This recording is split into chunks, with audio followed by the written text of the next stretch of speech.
Hello students, today we will study about Ohm's law. So in 1827, a German physicist George Simon Ohm gave this law. So उसी के नाम पे हमारा इस law का नाम पड़ा है, that is Ohm's law. क्योंकि साइंटिस्ट का नाम क्या था? जॉर्ज साइमन ओम. फिजिसिस्ट का नाम क्या था? जॉर्ज साइमन ओम. तो उसी के नाम पे हमारे ये लॉ पड़ गया Ohm's law. So Ohm's law क्या है? Ohm's law states that the potential difference across a resistor is directly proportional to the current flowing through it. एक जो हमारा रेजिस्टर है उसके जो एंड्स में या उसके जो दोनों एंड्स पे जो हमारा पोटेंशियल डिफरेंस है वो डायरेक्टली प्रोपोर्शनल किसके होगा? उस करंट के जो उसमें से फ्लो हो रहा है. या फिर हम इसको ऐसे भी स्टेट कर सकते हैं, ohms law states that under same temperature electric current flowing through an ideal conductor is directly proportional to the potential difference across its ends. तो वही बात मैंने भी कही. It states that the potential difference across a conductor or a resistor is directly proportional to the current flowing through it, provided there is no change in temperature. मैं एक बार फिर से बताता हूँ ओम्स लॉ क्या कहता है. ओम्स लॉ कहता है कि जब अगर हमारे पास कोई कंडक्टर है उसके एंड्स पे जो पोटेंशियल डिफरेंस है अक्रॉस इट्स एंड्स वो डायरेक्टली प्रोपोर्शनल होगा किसके? To the current flowing through it. जो करंट उसमें से जा रहा है उसके डायरेक्टली प्रोपोर्शनल होगा, provided there is no change of temperature, कि उसका टेम्परेचर चेंज नहीं होगा. अब इसको अगर हम मैथमेटिकली देखें तो हमने देखा कि हमने कल देखा था जो हम V है, V किसको रिप्रेजेंट करता है? हमारे पोटेंशियल डिफरेंस को. और I किसको रिप्रेजेंट करता है? I करता है हमारा इलेक्ट्रिक करंट को रिप्रेजेंट. ओके, सो हमने अभी कहा जो पोटेंशियल डिफरेंस होगा वो किसकी प्रोपोर्शनल होगा? इलेक्ट्रिक करंट के. सो V प्रोपोर्शनल I. अब हमें पता है जब हम प्रोपोर्शनलिटी का साइन हटाएंगे तो वहां पे हमें एक कांस्टेंट लगाना पड़ेगा. So that is V equals to IR. हमने प्रोपोर्शनलिटी का साइन हटाया तो हमने एक कांस्टेंट लगाया, दैट इज R. और हमारा R यहाँ पे क्या है? R is resistance. सो हमारा यहाँ से एक फॉर्मूला आता है V equals to IR. V equals to IR, जहाँ पे V क्या है? हमारा पोटेंशियल डिफरेंस, I क्या है? हमारा इलेक्ट्रिक करंट, एंड R क्या है? हमारा रेजिस्टेंस. अब रेजिस्टेंस है, बट रेजिस्टेंस होता क्या है? Resistance is the property of a conductor to resist the flow of charge through it. अब रेजिस्टेंस क्या है? Resistance is the property of a conductor to resist charge flow of charge through it, to resist the flow of current through it, और you can say to oppose the flow of current through it. ये conductor की वो property है जो उसमें से जो current flow हो रहा है उसको थोड़ा सा रेजिस्ट करती है.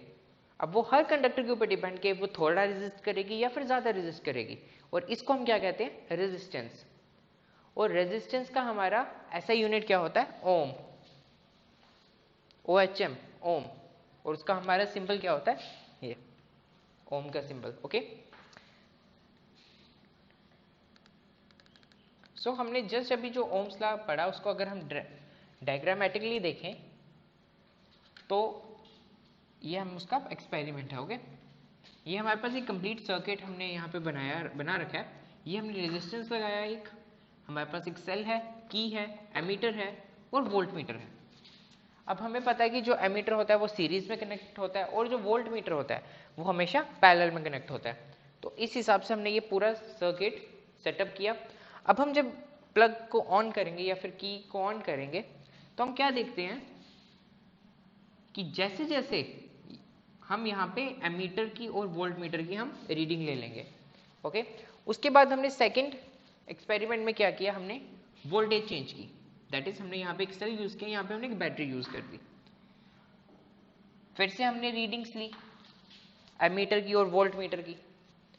फिर से हमने क्या किया? वापस हमने पहले सेल यूज किया था, उसके बाद हमने बैटरी यूज की, देन हमने थोड़ी और हाई पावर की बैटरी यूज की, एंड वापस बाकी सारा सर्किट सेम है. और हमने फिर से यहाँ पे वोल्ट मीटर और एमीटर की रीडिंग्स ले ली. अब जब हमारे पास ये तीन रीडिंग्स आ गई तो हम इनको देखते हैं तो हमें क्या मिलता है कि जैसे जैसे हमारी वोल्टेज बढ़ रही है, वोल्टेज दैट इज हमारे जो पोटेंशियल डिफरेंस है जैसे जैसे वो बढ़ रहा है वैसे ही हमारा जो करंट फ्लो हो रहा है रेजिस्टेंस से वो भी बढ़ रहा है। जैसे जैसे हमने उसको पोटेंशियल डिफरेंस को डिक्रीज किया वैसे ही जो हमारा करंट फ्लो है वो भी डिक्रीज हो रहा है। सो इससे हम क्या कह सकते हैं, the potential difference is directly proportional to the electric current flowing through it. और यही हमने ओम्स लॉ में पढ़ा, the potential difference across a conductor, the potential difference across two ends of a conductor is directly proportional to the flow of charge through it or to the current flowing through it। और इसको हमने इस तरह से mathematically represent किया। अब अगर हम इसका ग्राफ देखें तो ये हमारे पास इसका एक ग्राफ आता है। यहां पे हमारी इसके ग्राफ में हमें एक स्ट्रेट लाइन मिल रही है। अब हमें स्ट्रेट लाइन इस ऐसा ग्राफ क्यों आया, ये देखो, जब हमारा यहाँ पे हमने इसको एक्स एक्सिस पे हमने करंट को रिप्रेजेंट किया और हमने वाई एक्सिस पे किसको रिप्रेजेंट किया है, पोटेंशियल डिफरेंस को। जब हमारा पोटेंशियल डिफरेंस या फिर जब हमारा करंट जीरो था तब हमारा पोटेंशियल डिफरेंस भी क्या था, जीरो था। जैसे हमारा करंट थोड़ा सा बढ़ा वैसे ही हमारा पोटेंशियल डिफरेंस भी बढ़ा। जब हमारा करंट थोड़ा और बढ़ा हमारा पोटेंशियल डिफरेंस भी बढ़ा। और जैसे जैसे हमारा करंट बढ़ रहा है वैसे वैसे हमारा पोटेंशियल डिफरेंस भी क्या हो रहा है, इंक्रीज हो रहा है।